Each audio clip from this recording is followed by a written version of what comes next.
Vocês pediram e aqui está, a continuação da história mais impactante do Brasil Imperial. O que aconteceu depois da fuga de Mariana? Como o coronel Joaquim reagiu ao descobrir a traição?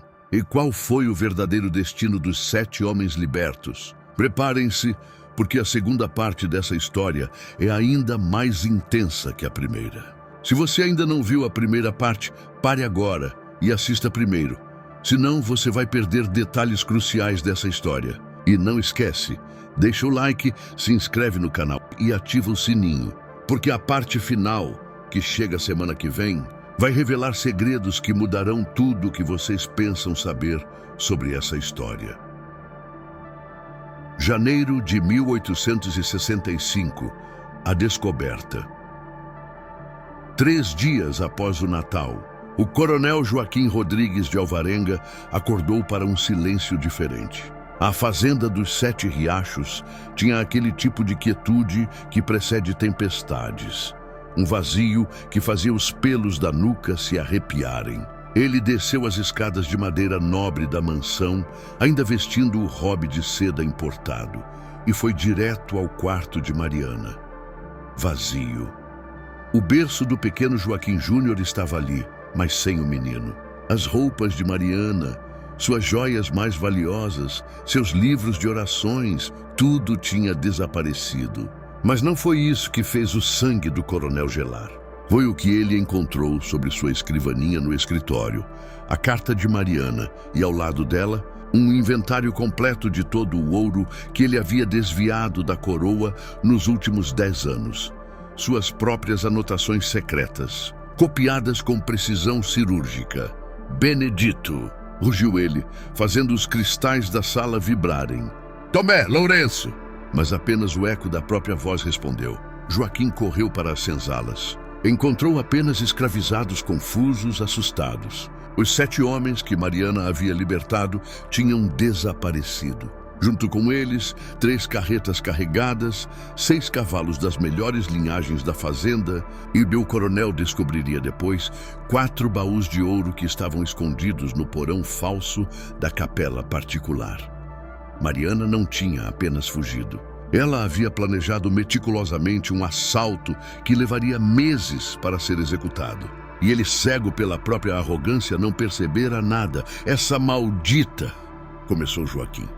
Mas as palavras morreram em sua garganta quando viu o mordomo, Sebastião, parado na porta com uma expressão que ele nunca vira antes no rosto do velho servo. Desprezo puro. O senhor achava que ela não sabia ler, não era? Disse Sebastião calmamente. Achava que aquela mocinha educada em convento era apenas um ventre para seus planos. Pois saiba que Dona Mariana passava todas as tardes na biblioteca, estudando seus livros de contabilidade, enquanto o senhor estava nos canaviais. Ela sabia de cada moeda desviada, de cada documento forjado, de cada crime. Você sabia? Joaquim avançou sobre o mordomo, mas Sebastião não recuou. Todos sabíamos, senhor. Todos os escravizados desta fazenda. Nós a ajudamos. Carregamos os baús. Preparamos as carretas. E sabe por quê? Porque pela primeira vez, alguém nos tratou como gente. Aquela senhora nos olhou nos olhos e perguntou nossos nomes. Nossos verdadeiros nomes, não os que o Senhor nos deu como se batizasse animais. Joaquim sentiu o chão fugir sob seus pés. Não havia sido apenas Mariana.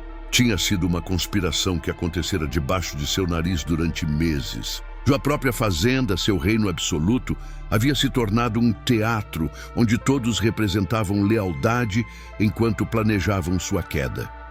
Onde ela foi? Sibilou ele, as mãos tremendo de raiva. Isso o senhor nunca saberá, respondeu Sebastião. Mas posso dizer uma coisa, corra, porque aqueles documentos já foram entregues ao ouvidor real 3 dias atrás. A qualquer momento a guarda imperial chegará para prendê-lo. E foi exatamente o que aconteceu. A caçada. Mas Joaquim não era homem de aceitar derrota passivamente. Ele tinha amigos poderosos, coronéis de outras regiões, capitães do mato que deviam favores, jagunços que matariam pela quantidade certa de ouro. Antes que a guarda imperial chegasse à fazenda, Joaquim já havia despachado emissários para todas as direções com uma ordem simples: encontrem Mariana, tragam meu filho de volta e matem os 7 negros que a acompanham. Recompensa: o equivalente a 3 anos de trabalho em ouro. A notícia se espalhou pelas vilas e fazendas de Minas Gerais como rastilho de pólvora. Uma mulher branca da alta sociedade fugindo com escravos libertos e uma fortuna em ouro. Isso era escândalo suficiente para alimentar conversas durante décadas. Joaquim conseguiu escapar da fazenda horas antes da chegada das autoridades. Levou consigo 10 homens armados e sumiu nas montanhas mineiras, transformando-se de coronel respeitado em fugitivo da lei. Mas ele tinha um objetivo claro: encontrar Mariana antes que qualquer autoridade o fizesse. Recuperar o ouro, matar os 7 libertos e criar uma narrativa que o inocentasse. Uma história de rapto, coação, bruxaria até, qualquer coisa que restaurasse seu nome. O que Joaquim não sabia era que Mariana havia previsto exatamente isso. O quilombo invisível. Mariana e os 7 homens não fugiram ao acaso. Benedito, que sabia ler mapas e havia estudado a geografia de Minas durante seus anos de servidão, havia identificado uma região específica, o Vale das 3 Quedas. Uma área montanhosa tão íngreme e coberta por mata fechada que nem mesmo os tropeiros mais experientes se aventuravam por ali. Ali, escondida entre penhascos e cachoeiras, existia uma comunidade que os mapas oficiais ignoravam. Um quilombo fundado por fugitivos havia 3 gerações. Não era um quilombo como os que a história costuma contar. Não havia necessidade de defesas ostensivas porque ninguém sabia que eles existiam. Era uma sociedade invisível, de cerca de 100 pessoas, que plantava em terraços secretos nas encostas. Caçava na floresta e mantinha um sistema de vigias que alertava sobre qualquer aproximação com dias de antecedência.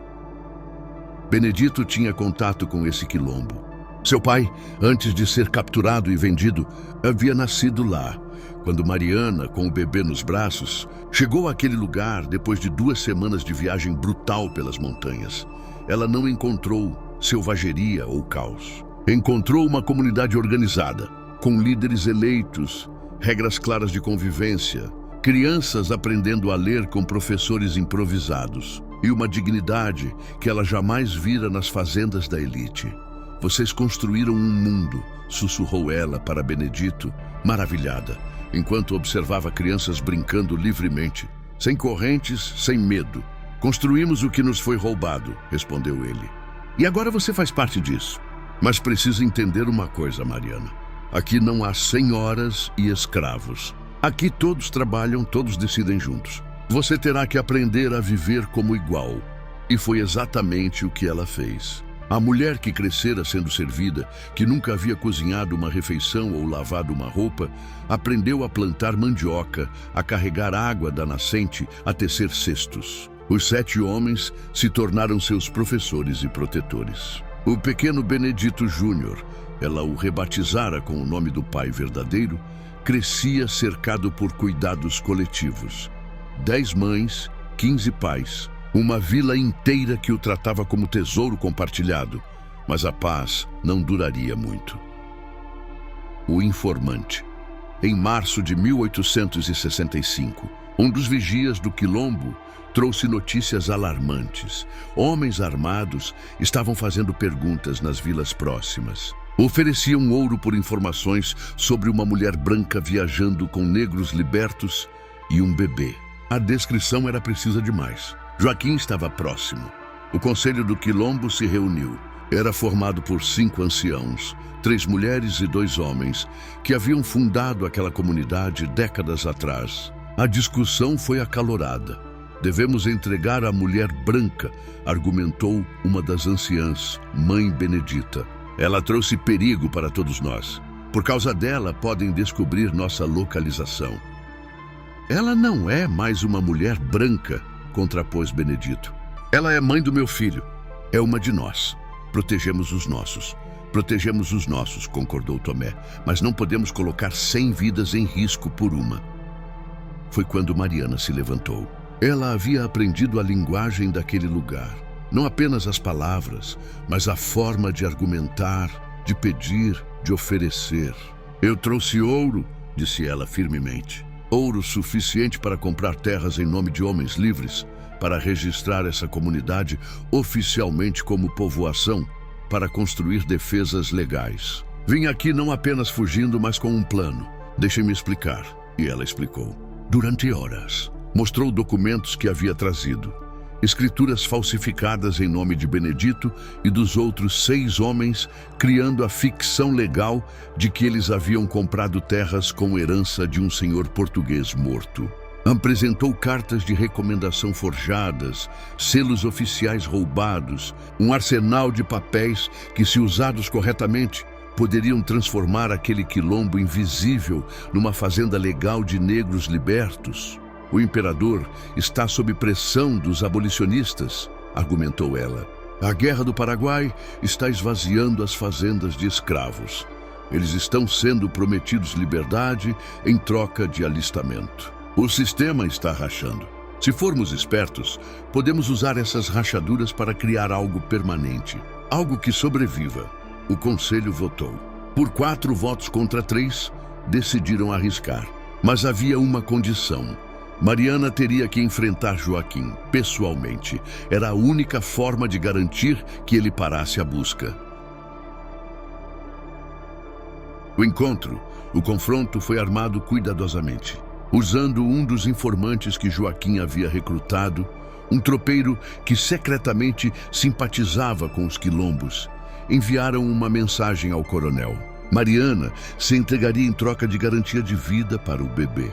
O local escolhido foi uma clareira na borda do território controlado pelo quilombo, longe o suficiente para não revelar a localização exata, próximo o bastante para que atiradores escondidos pudessem proteger Mariana. Joaquim chegou com 6 homens armados, em março de 1865. Estava irreconhecível. O coronel poderoso havia se transformado num fugitivo sujo, barbado, com olhos de animal acuado. Quando viu Mariana esperando sozinha na clareira, com o bebê nos braços, algo nele se quebrou. Você destruiu tudo, foram suas primeiras palavras carregadas de ódio. Tudo que construí. Gerações de trabalho, reduzidas a nada por causa da sua traição. Traição? Mariana não recuou. Você me ofereceu como carne para homens que você considerava menos que animais. Você transformou meu corpo num campo de experimentação para sua vaidade. E você fala de traição? Eu fiz o que era necessário para garantir minha linhagem. Não, você fez o que era necessário para alimentar seu orgulho doente. E, no processo, criou sua própria destruição.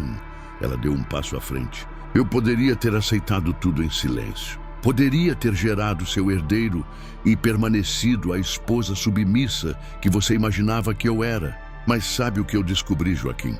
Descobri que os homens que você desprezava tinham mais humanidade em suas correntes do que você jamais teve em seu trono de ouro roubado. Devolva meu filho. Esse não é seu filho. Nunca foi. Ele é filho de Benedito, um homem que me ensinou o significado de dignidade.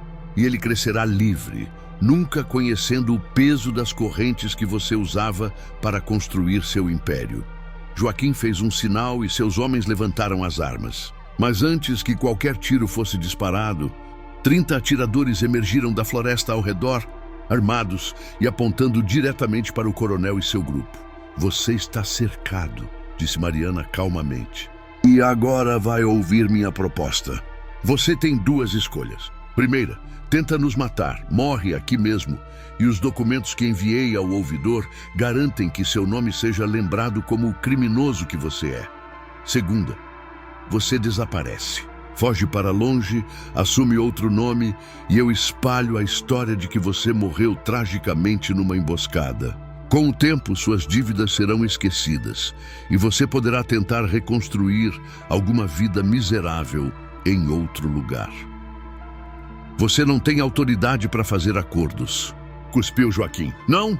Olhe ao seu redor. Quem tem as armas? Quem está cercado? A autoridade não vem de papéis, Joaquim. Vem da força de fazer escolhas. O silêncio que se seguiu foi quebrado apenas pelo choro do bebê. Mariana embalou o filho, sussurrando uma canção de ninar que Benedito lhe havia ensinado. Uma canção africana sobre liberdade. Eu devia matar você, sussurrou Joaquim, mas sua voz estava quebrada. Devia matar você e todos esses... Mas não vai, interrompeu Mariana. Porque você é covarde, Joaquim. Sempre foi.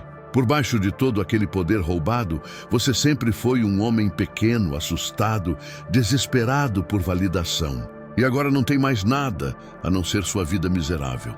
Aceite isso e vá embora. O destino do coronel Joaquim Rodrigues de Alvarenga desapareceu naquela tarde de março. Os registros históricos indicam que ele foi visto pela última vez em São Paulo, meses depois, usando nome falso, trabalhando como capatazer numa fazenda de café, o antigo senhor reduzido a empregado. Morreu em 1867, não na prisão como a primeira parte sugeriu, mas num quarto sujo de pensão, sozinho, de febre amarela, sem um único conhecido ao seu lado. Sua morte passou completamente despercebida. Nenhum jornal noticiou, nenhuma lágrima foi derramada. Março de 1866, um ano depois. O quilombo invisível havia se transformado em algo que ninguém imaginara possível. Usando o ouro de Mariana e os documentos forjados, Benedito e os outros 6 homens conseguiram algo extraordinário. Registro legal das terras como Fazenda São Benedito, propriedade de homens pardos livres. Era uma ficção jurídica brilhante. Oficialmente, 7 ex-escravos haviam recebido herança de um senhor português benevolente, completamente inventado, e estabelecido uma fazenda produtiva. A comunidade do Quilombo agora trabalhava oficialmente como trabalhadores livres contratados. Na prática, continuavam sendo a mesma comunidade igualitária, mas agora com proteção legal. Mariana se tornou professora.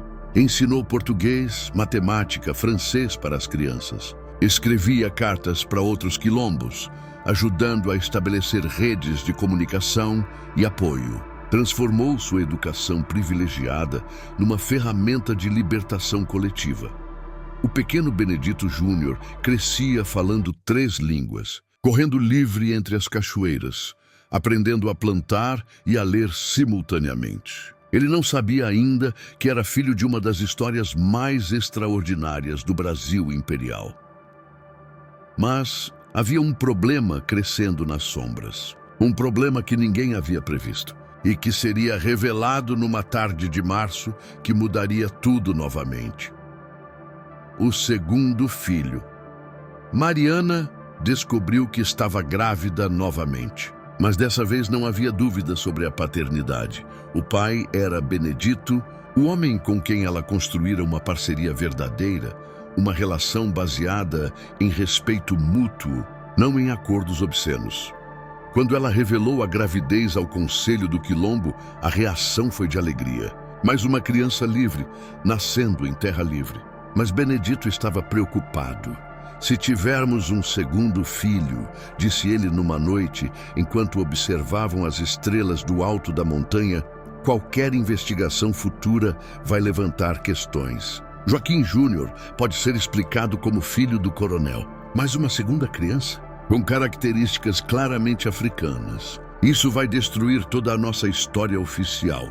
Então, o que você está sugerindo? Perguntou Mariana, já sabendo a resposta. Que talvez seja a hora de desaparecer completamente. Não apenas esconder o quilombo, mas apagar Mariana Eugênia de Bragança da história. Você precisa morrer oficialmente. E foi exatamente isso que fizeram. A morte de Mariana em maio de 1866. Rumores começaram a circular pelas vilas próximas. Uma mulher branca havia sido encontrada morta próximo ao Rio das Velhas, aparentemente assassinada por bandidos. O corpo estava irreconhecível, desfigurado, mas as roupas eram finas, claramente de alguém da elite. Documentos parcialmente queimados sugeriam ser Mariana Eugênia. Era uma farsa elaborada. O corpo era de uma mulher que havia morrido de febre no Quilombo semanas antes, uma das refugiadas que chegara doente e não resistira. Mariana forneceu suas próprias roupas, seus próprios documentos. A encenação foi perfeita. A notícia chegou até a família de Mariana no Rio de Janeiro. Seu pai, o capitão Mor, organizou uma missa de corpo ausente. Oficialmente, Mariana Eugênia de Bragança estava morta. O bebê, presumia-se, havia morrido com ela. Mudou, mas Mariana estava mais viva do que nunca, apenas com um novo nome: Maria das Dores, professora parda livre da Fazenda São Benedito. 1866, 1870, os anos dourados. Os 4 anos seguintes foram os mais felizes da vida de Mariana. Livre das amarras da sociedade que a criara, ela floresceu. Teve mais 2 filhos com Benedito, uma menina chamada Esperança e outro menino, José. As crianças cresciam livres, educadas, cercadas por amor coletivo. A fazenda São Benedito prosperava. Eles cultivavam café, milho, feijão. Criavam galinhas, cabras, mas mais importante, criavam conhecimento. A escola improvisada se tornou referência. Até filhos de pequenos fazendeiros brancos da região eram enviados para estudar ali, atraídos pela qualidade do ensino. Mariana escrevia diários, cartas, reflexões. Documentava tudo: a vida no Quilombo, as histórias dos 7 libertos, as lições que aprendera sobre liberdade e dignidade. Essas escritas, guardadas em baús selados, seriam descobertas apenas em 2003. Mas a história, essa força inexorável, estava se movendo. E em 1871, algo aconteceria que testaria tudo o que eles haviam construído. 1871, a Lei do Ventre Livre. Quando a Lei do Ventre Livre foi promulgada, declarando livres todos os filhos de escravas nascidos a partir daquela data, a notícia chegou à Fazenda São Benedito como um terremoto. Era a confirmação de que o sistema estava ruindo. Mas também trouxe um perigo inesperado. Autoridades começaram a fazer levantamentos de comunidades de libertos, verificando documentações, investigando fazendas suspeitas, onde negros pareciam ter poder demais. A Fazenda São Benedito entrou no radar. Um inspetor imperial chegou em agosto de 1871. Homem meticuloso, desconfiado, com ordens de verificar a legitimidade da propriedade. Durante 3 dias, ele examinou documentos, entrevistou moradores, investigou cada canto.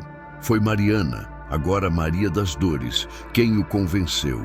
Não com documentos, mas com educação. Ela convidou o inspetor para assistir às aulas. Mostrou crianças negras lendo Camões, resolvendo equações matemáticas, discutindo história. O inspetor, um homem do império, mas também um progressista moderado, ficou impressionado. Vocês construíram algo notável aqui, admitiu ele ao final da visita. Se todas as comunidades de libertos fossem assim, talvez a abolição não fosse tão temida. Ele fechou o relatório declarando a Fazenda São Benedito como modelo de integração produtiva de elementos de cor à sociedade imperial. A ameaça havia passado, por enquanto. O segredo que ninguém sabia, mas havia algo que Mariana nunca havia contado. Nem mesmo a Benedito. Um segredo enterrado tão fundo que ela jurou levar para o túmulo. Quando ela escolhera os 7 homens que seriam libertos, não havia sido aleatório. Ela descobrira, através de conversas sussurradas na cozinha da mansão do coronel, que aqueles 7 homens eram líderes de uma rede secreta de resistência que se espalhava por várias fazendas de Minas Gerais. Uma rede que planejava, pacientemente, uma revolta coordenada. Ao libertá-los oficialmente, Mariana não apenas salvara 7 vidas. Havia salvado todo um movimento de resistência que, se descoberto, teria resultado em execuções em massa. E aquele movimento, agora protegido pela legalidade da Fazenda São Benedito, continuava crescendo nas sombras, preparando-se para o dia em que a abolição fosse finalmente conquistada.